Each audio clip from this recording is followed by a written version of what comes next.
धरकार समाज के महासम्मेलन में दलित मित्र घोषित किए गए मुख्यमंत्री योगी आदित्यनाथ सोमवार को धरकार समाज का एक दिवसीय महासम्मेलन अटल बिहारी वाजपेयी प्रेक्षागृह में परदेसी विश्वकर्मा की अध्यक्षता में संपन्न हुआ। सम्मेलन में प्रदेश के विभिन्न जिलों के प्रतिनिधियों ने सर्वसम्मत से प्रस्ताव पारित कर प्रदेश के मुख्यमंत्री योगी आदित्यनाथ को दलित मित्र घोषित किया। सम्मेलन में बांस शिल्पकला को संरक्षण देने के लिए बांस शिल्पकला बोर्ड के गठन की मांग की गई। एक अन्य प्रस्ताव के माध्यम से बांसकार जातियों को बांस के उत्पादन हेतु जमीन पट्टे पर आवंटन की मांग की गई। सम्मेलन को मुख्य अतिथि के रूप में संबोधित करते हुए सदस्य विधान परिषद एवं पूर्व दर्जा प्राप्त राज्य मंत्री डॉक्टर लालजी प्रसाद निर्मल ने कहा कि मुख्यमंत्री योगी आदित्यनाथ दलितों के सच्चे हितैषी हैं। उन्होंने प्रदेश के सभी सरकारी कार्यालयों में डॉक्टर अंबेडकर की फोटो लगवाई है।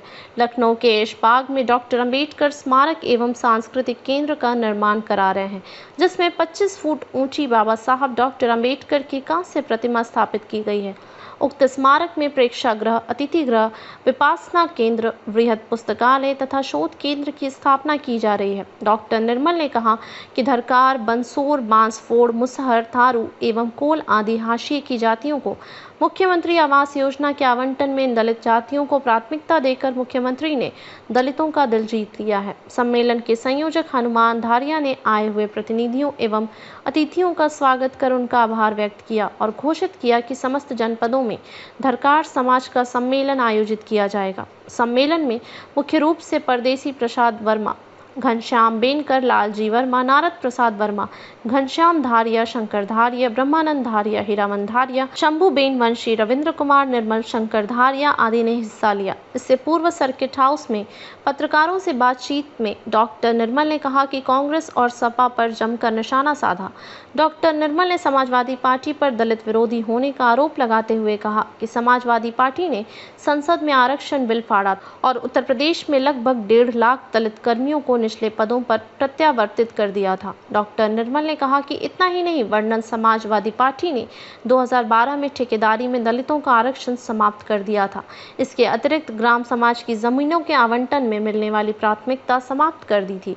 उन्होंने कहा कि डॉक्टर अंबेडकर, काशीराम, संत रविदास, रामबाई अंबेडकर के नाम से बने जिले एवं संस्थाओं से उनका नाम हटा दिया था, क्योंकि समाजवादी पार्टी की सूची दलित विरोधी है।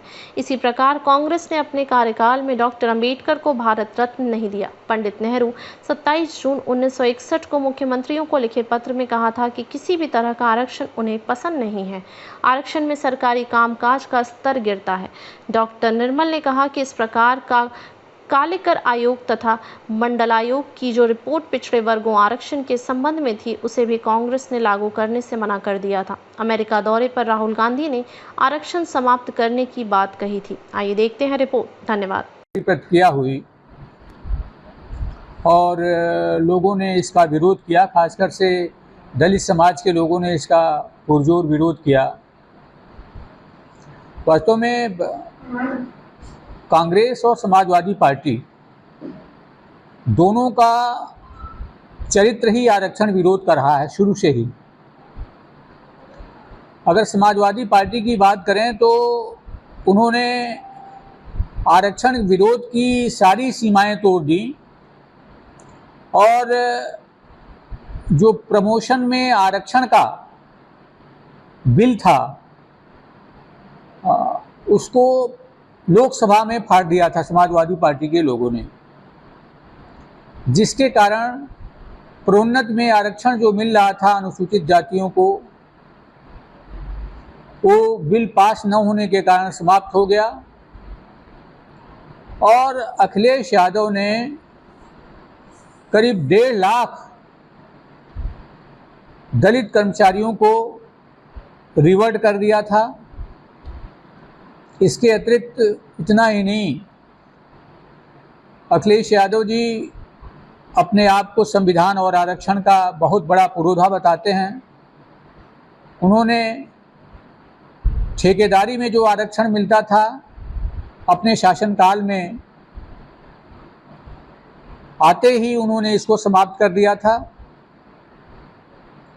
अनुसूचित जातियों को 1950 से ही सरकारी जमीन के पट्टे के आवंटन में प्राथमिकता मिलती थी। उसे भी उस प्राथमिकता को समाप्त कर दिया।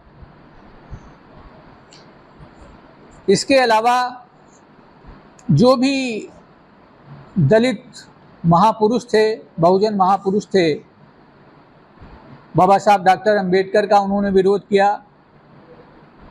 लखनऊ में बाबा साहब डॉक्टर अंबेडकर के नाम से अंतर्राष्ट्रीय बस अड्डे का निर्माण हुआ था, उसमें से उन्होंने अंबेडकर का नाम हटा दिया।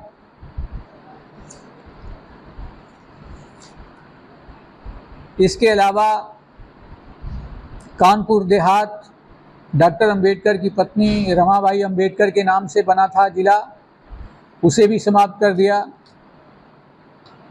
कन्नौज में बाबा साहब डॉक्टर अंबेडकर के नाम से मेडिकल कॉलेज बना था, उसमें से अंबेडकर का नाम हटा दिया।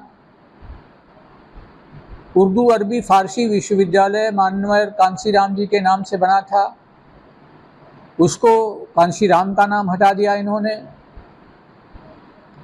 भदोही नगर का जो जिला था वो संत रविदास के नाम से बना था, उसमें संत रविदास का नाम हटा दिया। इस प्रकार से अखिलेश यादव और समाजवादी पार्टी, जो कि पिछले चुनाव में संविधान और आरक्षण की बात लेकर के पूरे प्रदेश में इन्होंने भ्रमण किया और लोगों को बरगलाया, लोगों को भ्रमित करके उनके वोट लिए। उनका चरित्र यही है कि वो पूरी तरह से आरक्षण विरोधी हैं। इसी प्रकार से कांग्रेस का भी शुरू से ही आरक्षण विरोध का चरित्र रहा है। पंडित नेहरू जब इस देश के प्रधानमंत्री थे 27 जून 1961 को, उन्होंने पूरे प्रदेश के मुख्यमंत्रियों को एक पत्र लिखा था कि आरक्षण की व्यवस्था को मैं कतई पसंद नहीं करता हूं और इससे कार्य क्षमता प्रभावित होती है। इसके अलावा 1953 में पिछड़े वर्गों के आरक्षण के लिए काका कालेलकर आयोग बना था, जिसने 1955 में अपनी रिपोर्ट दी थी।